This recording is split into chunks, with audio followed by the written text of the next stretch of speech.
This is Renelle, and welcome to Quality Hang with Rod Brooks and friends. And here he is now, your host, my main man, Rod Brooks. Thank you very much, Renelle. I am Rod Brooks, and welcome everyone to Quality Hang. As always, I'm joined on this broadcasting adventure by my partner in crime, my friend, the co-host of Quality Hang. He is Marcus Osborne. What up, dog? What it do, man? What it do? It's football season, baby. How nice is it to just luxuriate in all this football we've gotten since Thursday? It's just nice to just have it just wash over you. Anytime you turn on the TV, there's going to be a football thrown in anger. It's very interesting way to see it, because as soon as you started saying that, I'm like, yeah, I don't really have to think at all on Sunday. Nope. I don't think about it. I just turn on the TV, and then that's it. I'm done for the day. You turn on the TV and lobotomize yourself by just watching nothing but football. And then if you're a college football maniac like me, your weekend is done. Brother, weekend starting Thursday at 5:00 Pacific Daylight Time until, we still got a Monday night game happening right now between the Bears and the Vikings. 2017 Vikings with 7 and change left. Man, you vegging out for 4 straight days. Yep, on nothing but football. It's good to have it back. Yeah, it's not bad. It's not No. Yeah. No, it's better than a punch in the mouth. That's for damn sure. Hey, put it this way. I do love this time of year because I got football and I got basketball, and so it's never going to be a dull moment when everything is in full swing. I know that this question comes up a lot. What's the best time of year sports-wise? Is it the spring when you have spring training, the beginning of baseball, March Madness, NBA playoffs are on the horizon, and then you get the Masters and those spring sports? Or is it the fall? To me, September, October clears the spring. As much as I love the spring sports, September, October clears that by a mile. College football, pro football, the beginning of the NBA season, baseball playoffs, and hockey, if that's how you get down, and the beginning of soccer, if you're into it, European soccer is up and running, and then Champions League starts too. September, October clears it by far. With alarming ease. Yeah. I would take it even a step further and go deeper into the year, because once we get to December and January, man, look, I'm loving it. The NBA is halfway through. The NFL is getting ready for the Super Bowl. Plus, you got New Year's Day coming with all the college football games. You can't beat it. December, January does it for me, man. Don't it feel good? And we're just in the beginning of it. We're just at the beginning of the football season. And we had a really good, we're having, considering that it's still going on with this Monday night game, really good opening week of the NFL season. So much to get into, and we will do it.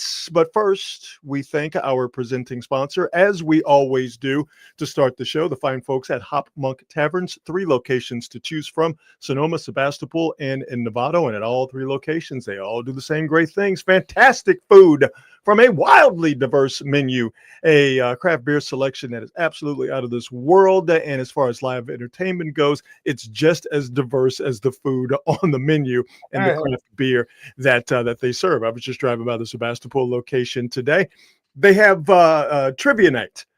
Trivia nights are always fun to go along with the open mic nights and to go along with the national touring acts that come to all 3 Hop Monk venues, the comedy nights, the open mic comedy nights. If you're a bold individual and you're thinking about going to try the world of stand-up, you could do that at Hop Monk, or you could just sit back and relax and watch all of the local artists that come through all 3 Hop Monk venues. So I definitely would recommend for you to check out hopmonk.com online to see what they have coming up as far as live entertainment. I promise you will find something that is right up your alley. And if you haven't been to Hop Monk in a while, or if you've never been to have some of their food and their craft beer and their atmosphere, check out their beer gardens. Do yourself a favor and do it. If you happen to be near any of the Hop Monk locations in Sonoma, Sebastopol, or in Novato. All right, Marcus, let's get into it. We'll start with the Niners, and then we'll go with the macro view of the first week of the NFL season. Niners go to Seattle, and now for the fourth year in a row, they get a win in a place that is notoriously tough to play. And before Brock Purdy, Marcus, came on the scene, going to Seattle was a rough outing for the Niners. That field, that stadium with that noise was a house of horrors. But the Niners have now pulled off their fourth win in a row, and up in Seattle.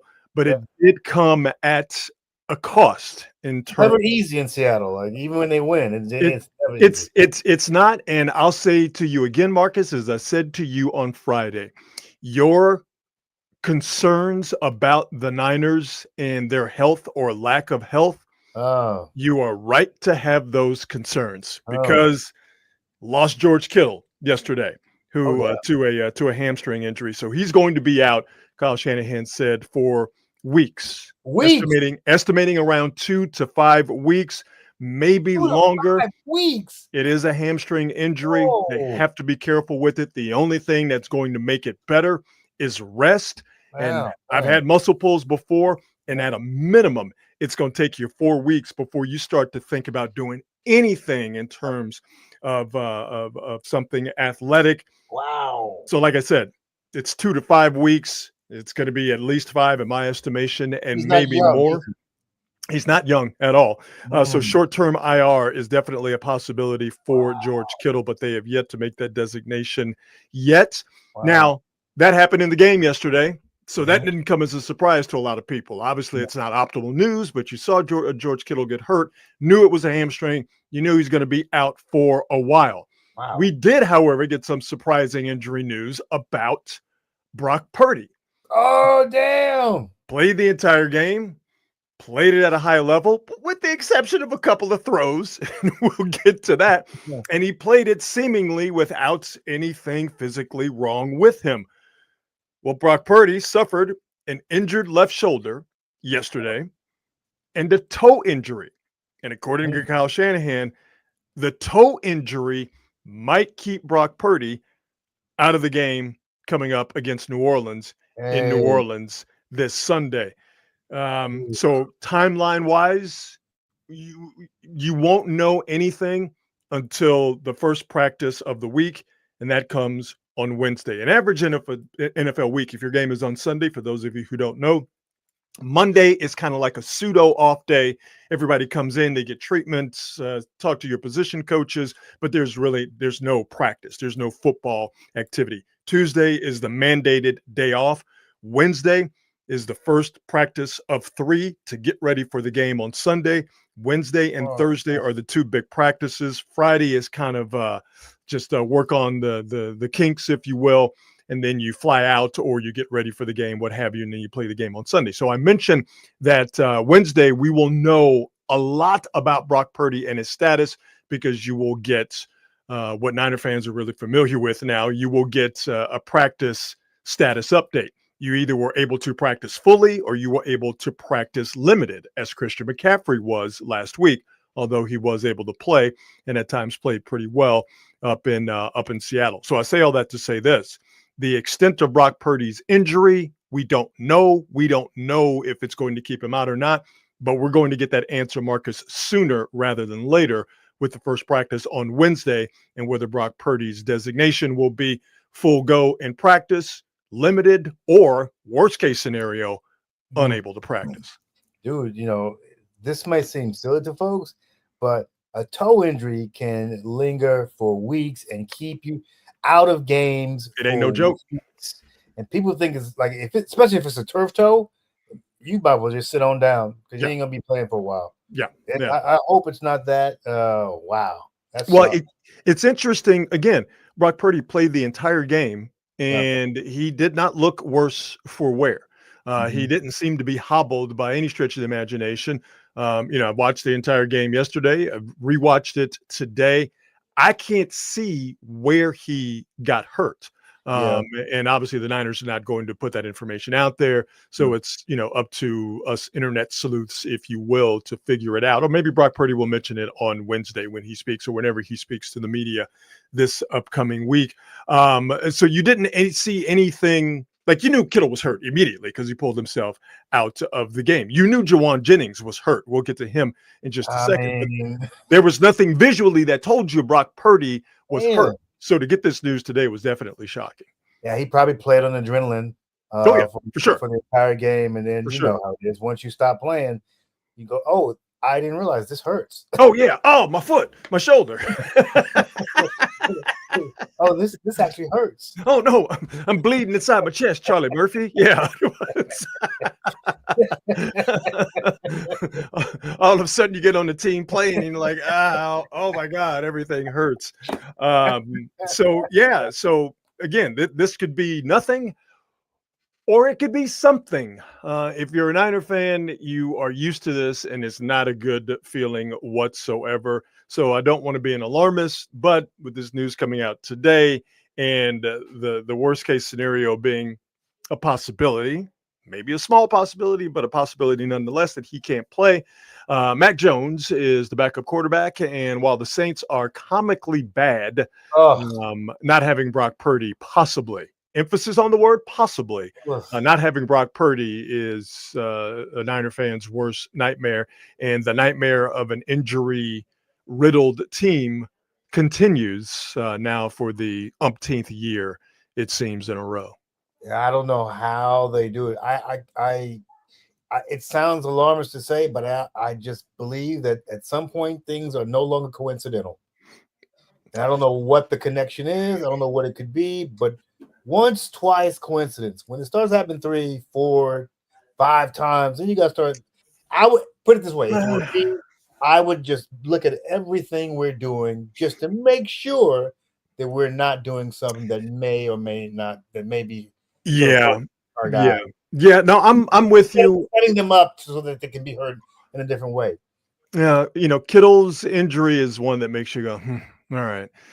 The Jennings injury is a football injury. The Purdy injury is injuries, plural, is a football injury. But it does make you think that a reevaluation of how they go about doing things might be in order. Because while you could chalk it up to bad luck and you could chalk it up to football, it's just too much over too long of a period of time. Let's put it that way. I've said the same thing about the Saints and the Pelicans in New Orleans. Every year they have a buttload of injuries and it kills their teams. And then you have to start going, okay, well, why is this happening? Yeah. Like, yes, you're going to get hurt, but why is it that we have these injuries every single year? Then you find out stuff like, well, the Saints and the Pelicans share the same exact medical staff. Well, but that's just a badly run organization, or actually two badly run organizations run by the same person and Tom Benson's wife. So I mean, like I said, it could be something minor, but I just feel like we need to go.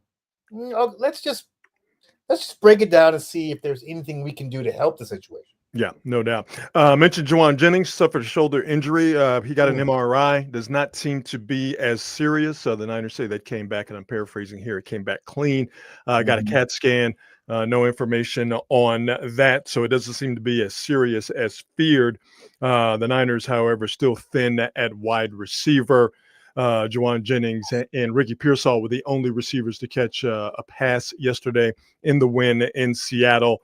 So the Niners have gotten themselves reunited with Kendrick Bourne, who's a fan favorite.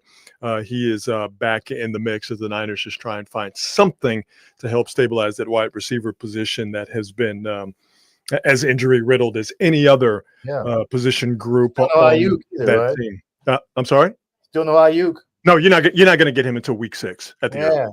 Yeah, that's just not going to happen. We actually started talking about Jawan last week. Just the anticipation of the minor injuries after not really doing anything in the preseason, it just kind of never ever surprises you when it's happened. Yeah, but again, his injury was a football injury. It wasn't.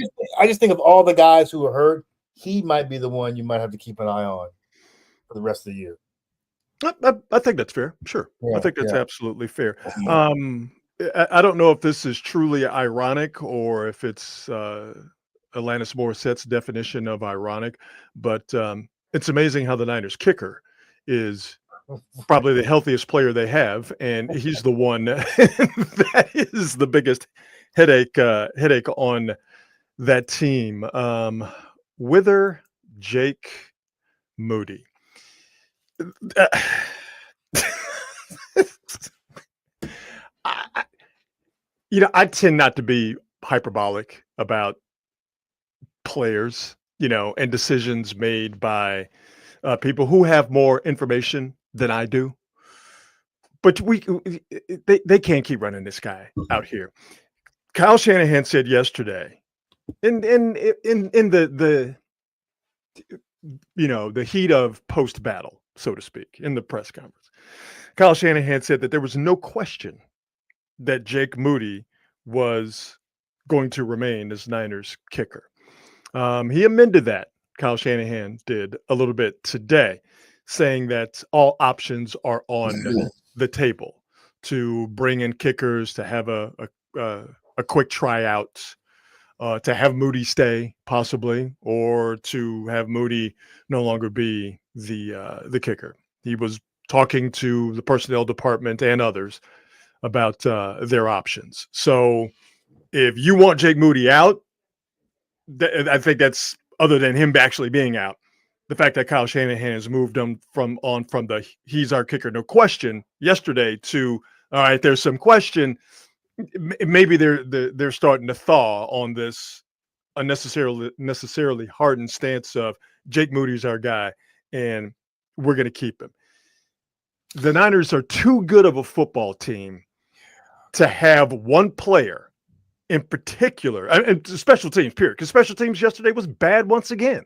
All right, he missed a kick, got a kick block because Jake Brendel damn near got pushed into the holder's face, and they had some breakdowns on returns, some other stuff, penalties. They're too good to have special teams, and one player on special teams in particular, Jake Moody, to be a drag on their success. The Niners could have won that game somewhat comfortably if special teams were just okay. I don't need them to be the best special teams on the planet. They don't have to be the best special teams on the planet. But Marcus, you know what they can't be? They can't be the worst special teams on the planet.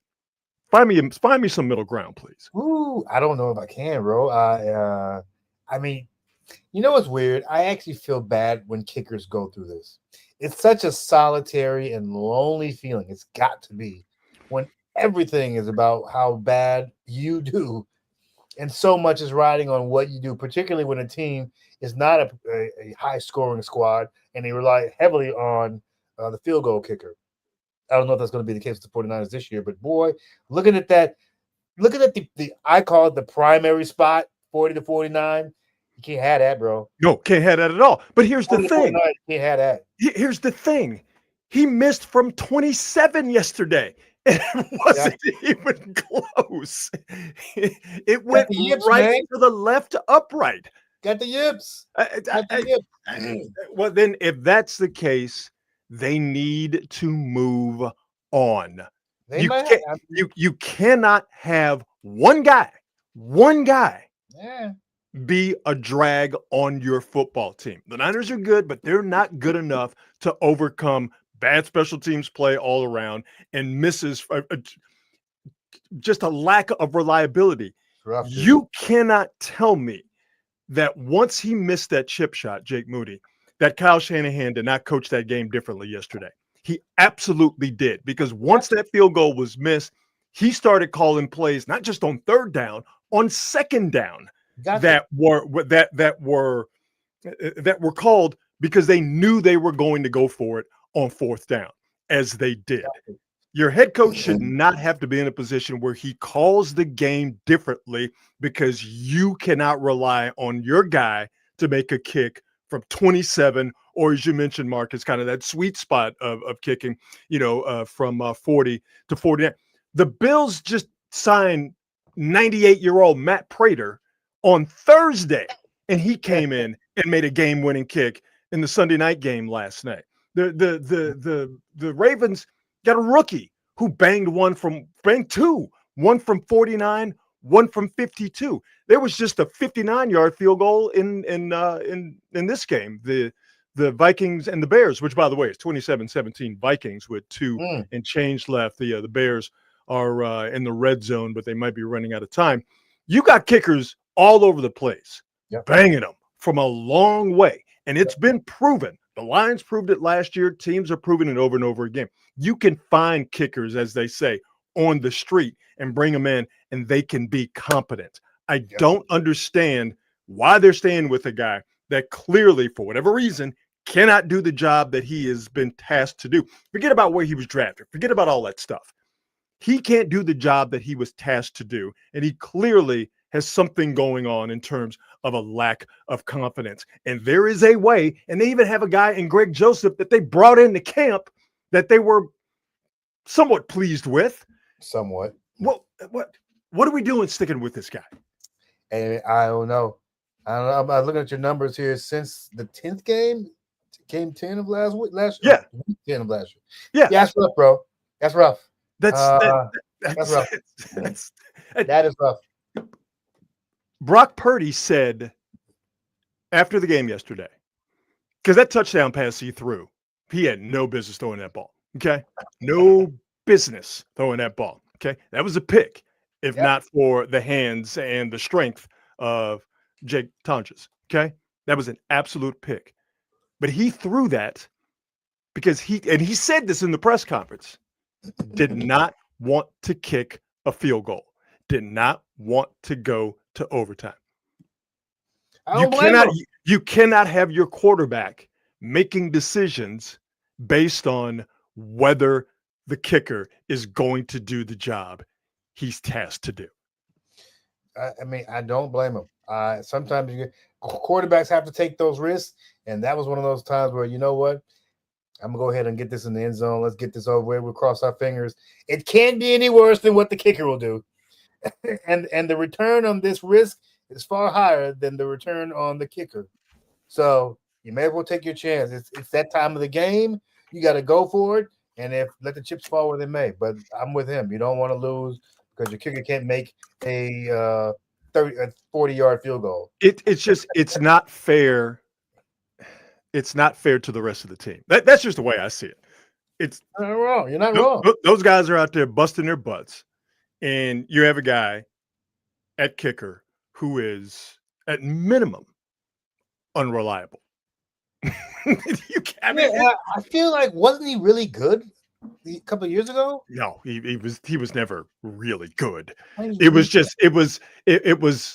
was at best somewhat competent. You dig what I'm saying? He was never really good. In college, he was good, but that's college. In the pros, he's never been good. He's been inconsistent to aggravatingly bad at times. Yeah, man. You can't be missing these 40-yarders. I'm sorry. You can't be missing 27-yarders. You can't miss 27, but, like, you're not going to be kicking a bunch of 27-yard field goals. But when you are kicking a 27-yard field goal, I need you to drill that bad boy right between the uprights. That kick yesterday had zero chance of going in. It wasn't like there was any weather in Seattle. It was no rain. There was no wind. What are we doing? What does he have to do to not keep the job? How bad does he have to be? How big does the game have to be? Or how big does the situation have to be that he eventually fails in where they go, I guess we're going to have to go in a different direction. Listen, my man, I know you got the pictures. We'll give you the money. Stop. We'll give you the money, and you can just give us the pictures, and we'll call it even. You can go on your merry way. When his inability to do his job affects how the coach calls the game and how the quarterback does his job, you have a problem. Mm-hmm. You have a problem. And I do. I feel bad for the kid. I mean, I feel bad to him on a human level. Yeah, but it's gonna happen. If we're just talking about football, okay, if we're just talking about the unfair at times, the brutal at times, and the cutthroat world of professional football. If we're just talking about that, putting aside the human element of it, even though human beings are a part of this thing, but putting that aside for a second, if we just talking ball, you have an offense that is injured at wide receiver, okay? Yeah. Injured at tight end. Yeah. You have an offensive line that's trying to get it going, okay? You have a quarterback that, and we saw this last year and we saw it yesterday, when he feels like that he has to do too much, Mm-hmm.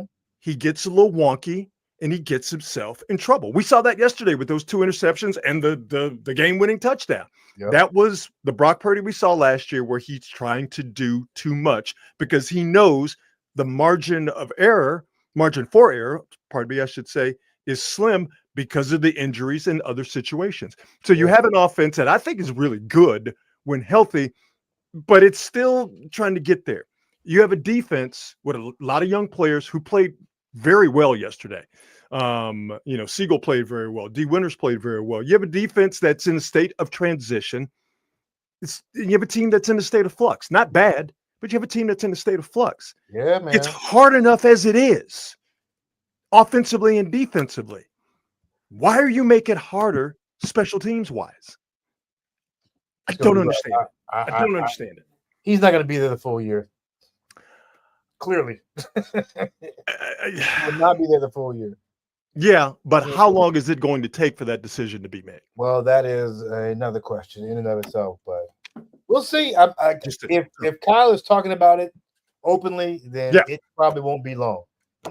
The look on his face and the meme that was created yesterday when Moody missed that field goal, and Kyle Shanahan, I mean, he's like, it's like he's as frustrated, if not more, actually, than fans and casual observers like myself are. I just don't understand why they can't just make the obvious decision of this Jake Moody thing ain't working. It ain't working, and it's our team is not good enough to withstand an unreliable kicker and a special teams that is yesterday. And I think special teams is going to get better, but yesterday it did not show any improvement. It didn't show any improvement by any stretch of the imagination. 27-24, Vikings on top of the Bears. $1:40 left in the game.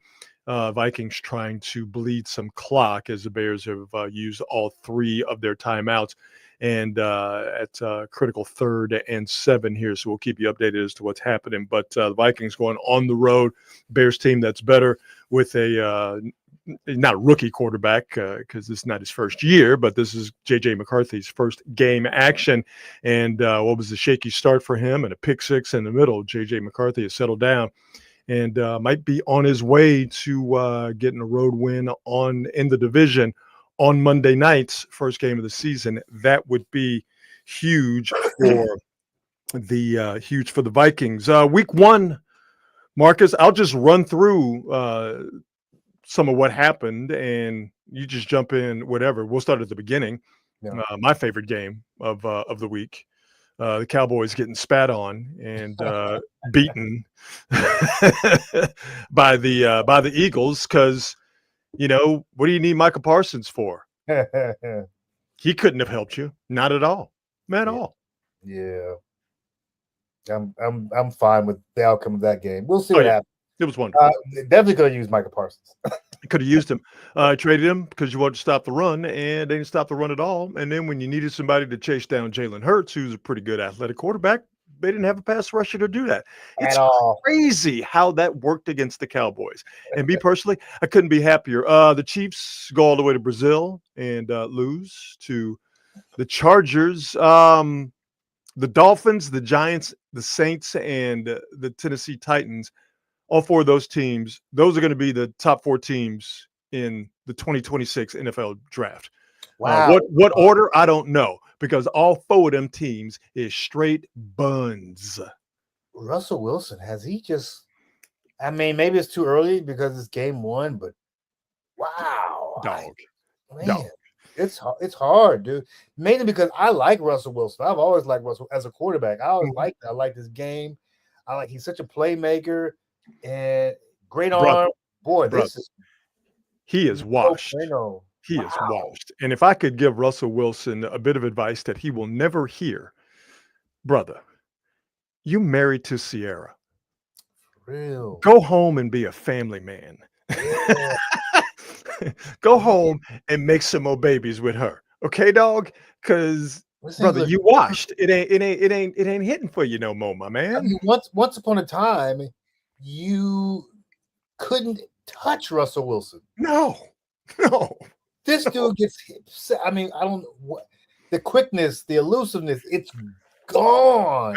Right now, Niner fans are like, that dude used to send them into just Serious. crisis mode because you couldn't get to him, and then he would No. unleash a deep ball that was just beautiful yet deadly in its execution. But Russell Wilson right now, and listen, he was washed last year in Pittsburgh too. Russell Mhm. Wilson right now is washed. Yeah, I mean, I for 10 years that dude was like amazing to me. I just loved watching Russell Wilson play. No, But it ain't that now, way no more. No, ooh, no, no. child. And I tell you what, and it's just one game, and he was purely fueled by, some exotic drug that we don't know anything about and revenge. Aaron Rodgers looked good yesterday. He looked really good yesterday He against looked like the Aaron Jets. Rodgers, which is Yeah. so weird. He didn't look like that. He didn't look like that when he was last in Green Bay. Nope, not at all. So Not I'm at like, all. whoa, look at this dude. Not at all. Look at this dude. Okay, Aaron, we'll see. We'll see if it lasts. Oh no, he'll find a way to make everybody on that team hate him, and and then he will blame other people for his malfeasance and his mistake. But Aaron Rodgers looked competent. He looked like Pretty Aaron good. Rodgers. Looked like Aaron good. Rodgers yesterday. Speaking of looking competent, the Steelers, the Colts, and your Raiders looked competent yesterday. Yeah. Yeah, they look fine. Come on, baby, you don't believe in Geno? I mean, You're not ready. You're not ready to do it yet. You're not ready to give the Raiders your heart again, are you? nah, I just can't. I can't even like. It's all. I've seen this. I've seen. But this. it's a new era. Tom But Brady's part of your ownership group. You have a I will say- legitimate coach. You do have a legitimate coach in Pete Yeah. Carroll. I mean, there's I was just about to say that. No one can ever tell me that a coach, particularly in the NFL, doesn't make a difference. Because what I saw of that Raider team yesterday, I actually said to my buddy Mike, "Oh, this looks like an actual competent NFL franchise. Like everything looked normal, Rod. Yeah. The plays they were making, the plays they were running. I mean, everything looked like a regular football team. And for me, that's where everything has to start with that squad. It's what they've been missing for God knows how long. It's just 25 years. an adult in the room. Seriously. They just haven't had that. They haven't had that since John Gruden's first go round, because the second go round was dumb. How long has Mark Davis been the owner? 12 years? Gosh, I don't know. That sounds about right. I don't remember when Al Davis passed away, but that sounds about right. By the way, it's a final. Vikings come from behind, go on the road with a quarterback making his first start and beat the Bears in Chicago, 27-24. Yeah, it was silly season when they decided to bring John Gruden back. Yes, that's when it started to get goofy. Yeah. You didn't need him. Like, you were fine. Yeah. You were actually fine. And then Gruden comes and it just goes right back into the shitter. I'm sorry. I'm sure you guys are wondering what I'm doing here. I'm changing my television to the Giants game. And I mean, letting Khalil Mack go was the first. That was the beginning. That was the big. Well, I don't know if it was necessarily the beginning. I shouldn't say that, but that's when it was. Well, they were competent. They were actually a competitive team. They had players. They had talent. They looked like a decent team. Derek Carr hadn't been injured a bunch yet. As a matter of fact, I think he was like an MVP candidate before he got injured that one year. And then John Gruden comes in and says, "We don't need Khalil Mack." Of course, when I need to be able to change the channel, I can't change the channel. So sorry. Sorry, no, this looks weird and unprofessional at the same time. All good, baby. No, there we go. It was really good to see some competence. It was really good to see Pete Carroll out there on the sideline and things looking like it wasn't chaotic. Nope, not And I'll at tell you all. another thing that I noticed. The locker room with Pete Carroll. I have not seen that much joy in a Raider locker room in eons. Yeah. No, well, I mean, listen, the players will tell you. They know. They know when it's going right and they know when it's going wrong. And they know that they have a guy in charge that is competent. It's going to bring an air of competency. I mean, it's just the only word that you can use. Oh, my dog's here. Hey, Perfect hey, word. such a good puppy. Such a good puppy. You stink. Go sit outside. Let's see here. Green Bay and Washington look like the playoff teams that they were last year. For sure. And again, this is all one game, but you know how we do. We wildly speculate and make grand proclamations after one game. But Green Bay and Washington, both of them looked exceptional, quite frankly. And Michael Parsons in Green Bay, we all knew that Maker. it's going to be a problem. It's going to be a problem. Big difference maker. But I would rather him be a problem in Green Bay than be a problem for the Cowboys. So that's just me. I know others may differ in their opinion, but that's just me. So, and then we got the game of the year and the first game of the season last night with Baltimore and Buffalo. Rod, what a game, man! And last night it hit me. I'm like, yeah, I think Derrick Henry is one of my favorite running backs of all time. I think he's one of my favorite running backs of all time. I mean, he's my kind of back.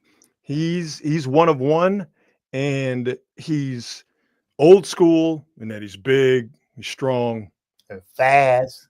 Run you over, but then he's new school where he's fast. Yeah. You know, it's just he's not a plodding back, and what he's doing now is what he did at Alabama, what he did when he was in high school.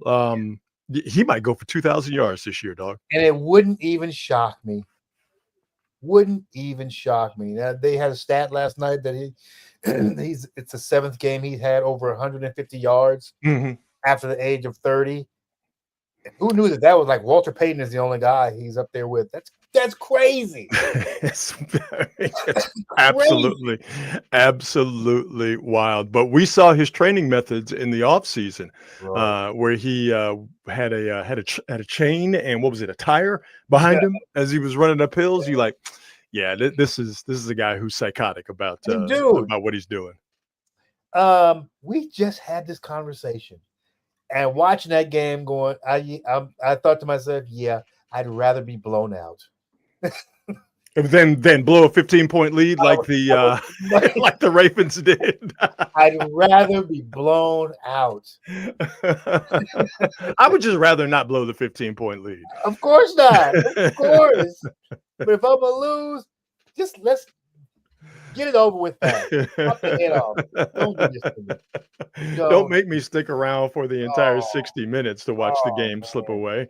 Just beat me across the head from the beginning so we can get it over with. Escobar, guys talk about that jackass Bills fan that smacked D-Hop and Lamar in the head. He has been banned indefinitely. I think that is a definite ban, and he's been banned across all NFL stadiums. Yeah, people are stupid. And, I love that stadium in Buffalo. I still call it Rich Stadium because I'm old school like that. But I love it because the fans, they go all the way down to the field. And if you're standing on the sideline, I mean, they're no more than 8 feet behind you. And you don't get that in the NFL anymore because now the stadiums are bigger. They got the suites, so they don't have the fans angled down to the field like that. And we're never going to see that again because that's the reason why. They don't want, because people don't know how to act. They don't know how to act. They just don't know how to act. Keep your hands off the players, and especially pushing them. Because then you're going to be mad when they turn around and go up in the stands and sock you. And pull a Vernon Maxwell. You know what? I'm not mad at you for socking that cat. No. By the way, keep your hands to yourself. That catch from DeAndre Hopkins. Oh my God. That was insane. He's got hands like Golly. my old man used to say about Dr. J, just these giant hands. He's got 5 Gigantic. bananas coming out of the palm of his hands. DeAndre Hopkins' hands are absolutely massive. Wow, what a cat. Wow. Yeah, like I said, first Sunday night game of the season, and I don't know. I mean, there's a long way to go here. It's going to be hard to top that game. If Yeah, we're talking bro. about game of the year, because that was absolutely outstanding. And There may be some as good, but you ain't gonna find too many. If it's better than that, boy, that's gonna have to be one that's replayed time immemorial. 41-40, 15-point lead, and it was less than 5 minutes to go in that game. And again, we're not talking about two chump teams. We're talking about two teams that saw each other in the playoffs last year, probably going to run into each other in the playoffs again. And I would not be surprised if it was the AFC Championship where they did that. Mm-hmm. And poor Derrick Henry. I mean, I know folks are trying to sort of blaming him for it, but dude, a lot of things had to happen for that fumble to even matter. A lot of things. So y'all blew it. Lots of dominating that game. Yeah, man. So fun week one. Fun week one. And I'd say the Monday night game tonight capped off a great week one with the Vikings, again, coming back to win 27-24 on the road in Chicago. How about we do a little on this date? Let's do it. Shall we? On this date in 1998, we all saw baseball history. Down the left field line. Is it enough? Gone! There it is! 62! Wow. Touch first, Mark. You are the new single-season home run king. Mark McGwire. I love watching Mark McGwire. I don't give a damn how much use this over there. I love watching that dude. Just put him out the park. They say that on this night, baseball won, and I disagree. Yeah. Okay. You know what won on this night? The night where Mark McGwire, who dueled with Sammy Sosa to break Roger Maris's single-season home run record. You know the winner on that night?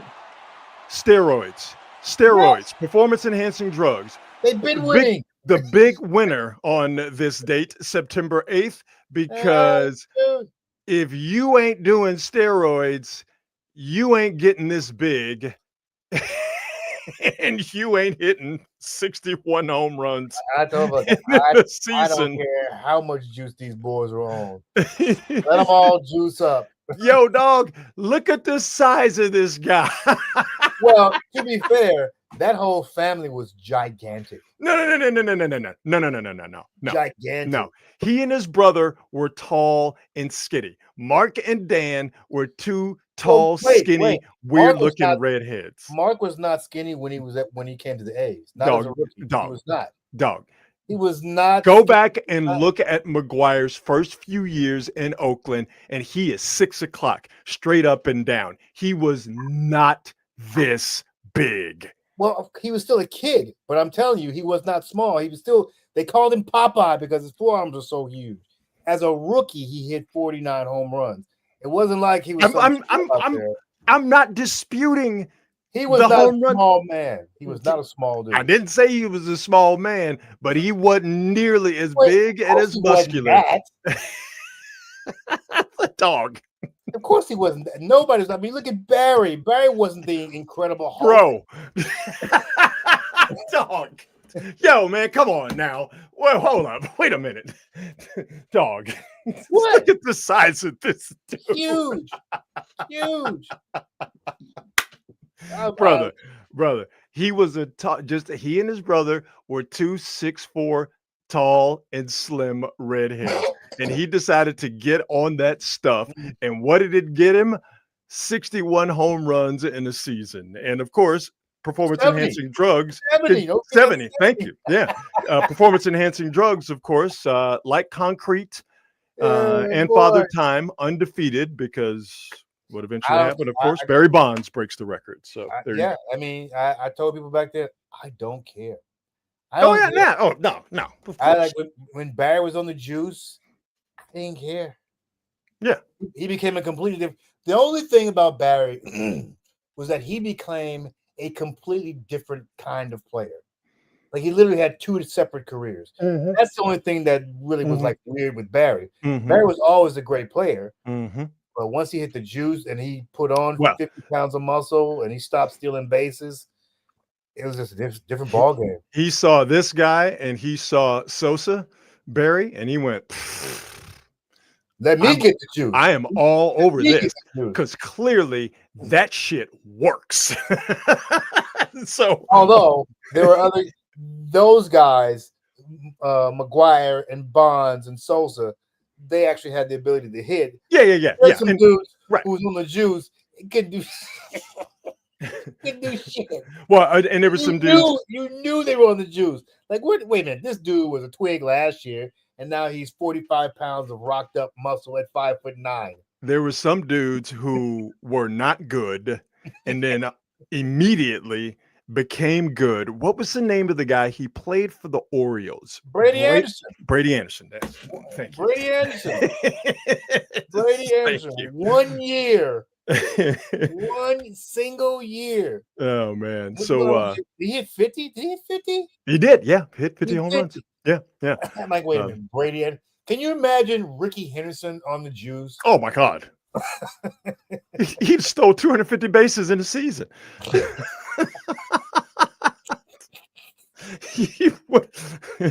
It would have been literally unfair. So so on this date, September 8th, performance enhancing drugs were proven to work spectacularly, with Mark McGuire hitting 61st home run and breaking a 62nd, home run and breaking Roger Maris's single season home run record. Not going to go in chronological order.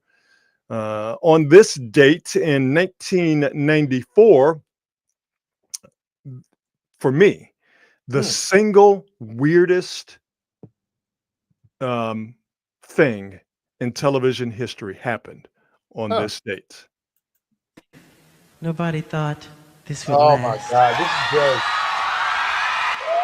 great. Michael Jackson slobbed down his new wife, the daughter of Elvis Presley, Lisa Marie Presley, on the VMAs on this date in 1994. Let's once again get creeped out by two people who clearly are not made for each other, show a public display of affection. God, Let's Nobody watch. thought this would last. They look like two catfish in the water going after the same piece of bait. Hey, wait a minute. Didn't he say nobody thought it would last? That's exactly what he said. Yeah. Nobody thought it was possible. There's by the nothing. way, nobody thought it was real. Nobody thought, because it wasn't. Like Mark McGuire on steroids, it simply was not real. It was created in a lab. If you are a young Thundercat, you will never understand how big Michael Jackson was. Yeah, buddy. And how weird Michael Jackson had gotten. And this is Mike at his weirdest, okay? That Michael Jackson married Elvis Presley's daughter. Crazy. It's like a Mad Lib. How do you put those words together? Michael Jackson marries Elvis Presley's daughter, Lisa Marie Presley, who, by the way, looked just like her old man. Get on him. That is a female version of Elvis Presley right there. And Michael Jackson, of all people, jammed his tongue down her throat on this date, September 8th, 1994. Nobody thought this would last.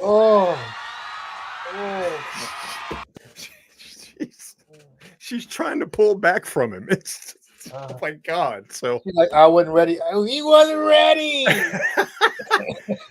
Name me something weirder that happened on television. Dude, I can't think of anything right off the top of my head. I every time I think about this moment, it's just I could stomach anything. Like I could watch anything, nothing bothers me, but something about seeing this moment grosses me out so bad. So bad. And I like nudity and foul language and violence and heads getting cut off and people stabbed. But this is a bridge too far, huh? I can't watch this dude kissing no woman, man.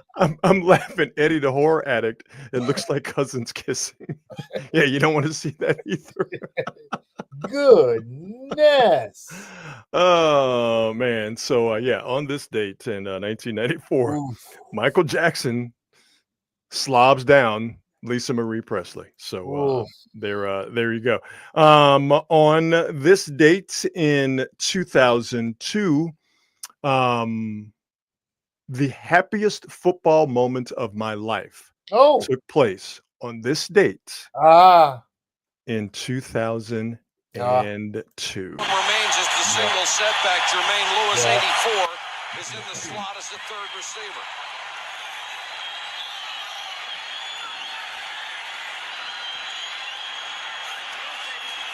Cowboys come with 4. Carr with time. Complete down to the 5. Diving for the end zone. Touchdown, Billy Miller. Are you kidding me?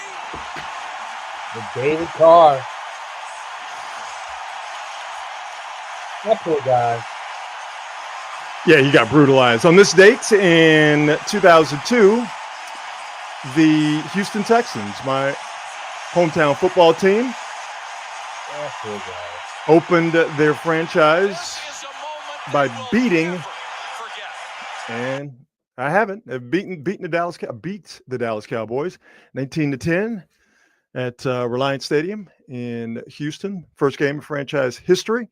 And against the Cowboys, no football game, and this is after watching 2 LSU national championships. No football game has made me happier than that football game on this date in 2002. Yeah, man. What could have been like it's David? He never recovered from the beating. No, I mean, he got sacked 75 times, something crazy like that. Never recovered from it because that was a good quarterback. No one convinced me that was a good quarterback. He got ruined out there. Well, listen, he's always going to be good in my book because I don't know what I would have done had they lost to the Cowboys in that game.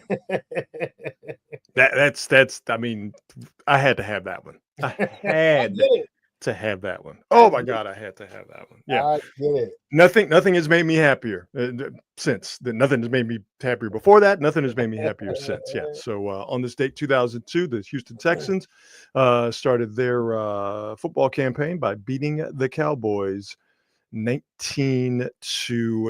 And rounding out on this date, 3 years ago, Queen Elizabeth died. Damn, was it 3 years ago? It was 3 years ago, and it was a banner day on the app formerly known as Twitter. Because let me tell you something, people were getting them Queen Elizabeth jokes off. Rapid fire. Yo. Oh my God. Queen Elizabeth was getting that work on social media when she died. She died and left a week of jokes. A week of jokes and think pieces. Boy, I'm glad she didn't hear some of that stuff. Oh boy, man, they gave that old lady the business she deserved, quite frankly, for overseeing, years of imperialism. Yeah, absolutely. But yeah, boy, people had them. They had them notes in the draft, and when she died, they were firing them off, baby. Woo! Yeah, I mean, I dare say we were involved in some of that, Rod Brooks. We were not easing up on the old gal. Nah. Sorry, she was the public face for years and years and years of colonialism. So she had to get them jokes. I mean, that's kind of the thing that really. Sorry, Lizzie, you just had to get them jokes. That's the thing that really kind of from a weird perspective. Like I had never known life without Queen Elizabeth being mentioned somewhere at some point, Exactly. Yeah. sometime. Yeah. That was the oddity of it. Yeah. But they love that old lady. They love that old lady out there, man. Yeah. Well, good for them. Yeah, yeah. She wasn't our old lady. No. Matter of fact, we fought a war about that stuff. Yeah. Yeah. So, on this date, one of the funniest days in the history of social media took place when Queen Elizabeth Deuce died on this date in 2022. There you go. On this date. There's lots of talk about old Charles potentially kicking the bucket. King Charles. Yep. And it must suck because I'm not wishing death on him, but I'm like, my man had to wait 96 years. And he get that throne and he find out, I'm not even gonna make it. I'm not even gonna have this throne for 5 years. Well, you know what? Hey man, it bees like that sometimes, baby. What are you gonna do? What are you gonna do? What are you gonna do? You should have poisoned her years ago. Oh, stop it. It's settled now. Just a decade on the throne. I hope Jerry Jones has as long and as full of a life as Queen Elizabeth had. Oh boy, unfortunately he may.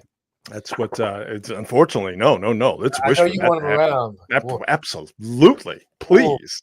Oh God, it'd be a very sad day if when Jerry Jones passes away. By the way, Giants opening up a can of whoop ass on the Arizona Diamondbacks. Patrick Bailey just hit a bomb.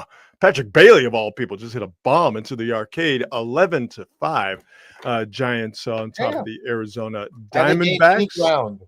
I'd have to look and see. You know what? Give me a moment here. I have to look and see what the Mets have done. So I have to change screens. A game or two. Let me see. I don't know if the Mets have won or lost. What have the Mets done? Come on, computer, don't stick me out like that. The Mets lost tonight to the Phillies 1-0. So the Giants, and I feel comfortable in saying that they are going to win this game against the Arizona Diamondbacks. The Giants and the wild card standings are 3.5 games behind the Mets, but that is going to change. So they're going to be with the Mets losing and the Giants winning 2.5 games. Yeah, 2.5 games. Whoa. So okay. Whoa. All right. They can smell it. Maybe they can smell it. Sure. Maybe, just maybe. Yeah, the Mets lost tonight. So, Wow. Okay, then. Well, what an interesting September we have coming up with the NFL season and the Giants in a can't call it a pennant race anymore. The Giants in the playoff race and doing it with some offense. At 12 games left? Okay. No, more than that. I mean, they got 7 against the Dodgers. They got 5 more against the Diamondbacks. Well, I forget the other teams they have to play. I could look it up here real quick. If maybe I have 12 games left. You'll indulge me by looking at another screen and not looking at the camera. They got 3 against Colorado, 4 against St. Louis, 7 against the Dodgers, and 5 more against Arizona. So 19 games left. And I think, are the bulk of those at home? 1, 2, 3, might have a shot. 6. Yeah, the bulk of them are at home. I mean, the issue is going to be the 7 against the Dodgers. That's going to be the issue. That is it. That's going to be your season right there. Yeah. As it should come down to. Yep. So the Giants making it interesting. Speaking of the Giants, do we have a little time here? Can I be self-indulgent for a second? I did a feature for NBC Sports Bay Area about the Giants and specifically about the sneaker culture inside of the Giants clubhouse. And it's something I noticed right at the beginning of the season with Willie Adames, his shoe game. He was wearing Nike, Devin Booker's Nikes, his basketball shoes that he had gotten repurposed into cleats, and he was wearing purple ones. And I noticed that immediately. Of course, you're going to notice that he's standing in a box wearing an off-white uniform and purple shoes. I'm like, okay, this guy's got something here. And what I noticed is that Adamas wasn't the only guy that was a big sneakerhead. A lot of guys would bring their sneaker style out onto the field. So I asked my bosses at NBC Sports Bay Area, Dave Bernstein and John Giacomo, if I could do that. And they were like, yeah, sure. And went out, I think it was about a month ago. Yeah, it was a month ago, beginning of August. And had a chance to talk to some of the players about their sneaker style, and did a little feature on it. So if you don't mind, about 3.5 minutes, I'll drop it on you. Let's do it. Here we go. I am a sneakerhead, proud of it too, and I got it bad. I got it so bad that every time a guy steps into the box or toes the rubber, the first thing I look at is the heat that's on their feet. You know sneakers. I do know it a little bit. To be honest with you, it's my son who actually is the one that put me on the game, and he'll find stuff and send it to me often. So yeah, matter of fact, the ones I have on right now are the ones that came from JP Martinez. Oh, wow. I see you got some heat on your feet. Yeah. These were actually gifted to me in AAA. Our infield coach, Yolbert Cabrera, these were his. So yeah, when you can get good shoes like that from a good guy, it's good.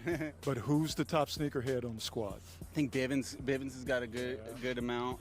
I would think Willie and Chappie got their fair share of them, but yeah. I saw you on the mound, and I'm like, he's got the Nikes with the big swoosh that's reversed. I'm like, this man's a sneakerhead. Yeah, I got a few customs coming. I just got Yeah, let's see that heat. right here.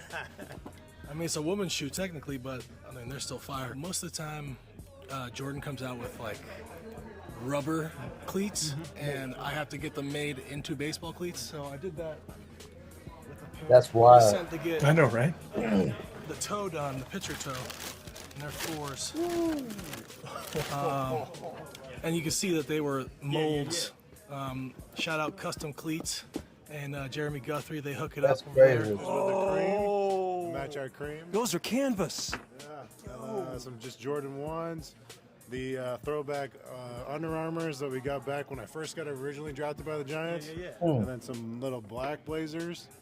And then we rock some little Hardens for some weightlifting shoes. So not too bad. Like Willie is a guy you can clearly see he's a sneakerhead. Bivens, he's a sneakerhead. But what I love is that you guys who kind of keep it low key with the sneaks. See if we can get you. Can we get you to come out a little bit? Tatum's. Yeah. So I like these. These are comfortable. I got a couple. Step them out. Oh yes, we're gonna see that nice heat. Ta-da! Yeah, we got a lot of good ones in here. These are like little City Connect ones. I'll wear these ones. So I'll wear these on the City Connect. Or I'll rock these ones, just depending on the day. Got the Jordans painted. See, I love these, but I don't really wear molds on the field. Yeah. So I like to wear metal, but I'll break these out for like practice or whatever. So I love these. These are nice. Who's the biggest sneakerhead on the team? It's gotta be Willie. Have you seen Willie's over there? He's got a whole. That's what I heard. He's got a whole cart. He's got the cool guy set up. He's got the cart separate. Everybody else is taking a bit of what you're doing. When I ask people who's the top sneakerhead, I knew the answer to the question. Who's the top sneakerhead? They mention you. It's like they're trying to keep up with your style, with your heat. I like that. I want everybody to look good. They say that's what they say, that if you look good, you play good. Right? Yes, sir. That's what I want. I want everybody to play good. I've noticed from the beginning, man, you guys are a bunch of sneakerheads. Are we? Yeah, absolutely. Okay. You got named as one of the top ones. I did an informal poll. Your name got dropped in there. Really? Wow. I see the heat you're working with right now. Yeah, they're kind of stock, but I mean, I appreciate the love from my teammates for sure, or whoever you ask. But Willie's got good shoes. Youngie's got really good shoes. His Adidas are sweet. Rafi's got custom everything. So What you got on your feet right now? It's hot, baby. Some LeBrons, Yeah. for practice, I like some colors. You got to put, some personality on it. You know how it is. That was a lot of fun, and thanks to the Giants players and Coach Garvin Austin for talking to me, and thanks to Lavina for her job editing all of that. Had to leave I shouldn't say a lot of stuff on the cutting room floor, but there were other interviews and other guys that we talked to. One thing I thought was really cool, Willie Adamas bought all of the support staff, trainers, bat boys, other guys, bought all of those guys Air Jordans, like to get them in on the sneaker deal. So Willie Adamas did that. So yeah, thanks to all the players and the coaches, and thanks to my bosses at NBC Sports Bay Area, and Anthony, who was the photog that day, and like I mentioned, Lavina, who had to edit the piece. Just thanks to all of them for indulging my whim, so to speak, and allowing me to do that story, which, it's kicks. I love to talk about kicks, baby. Yeah, my man had his custom made.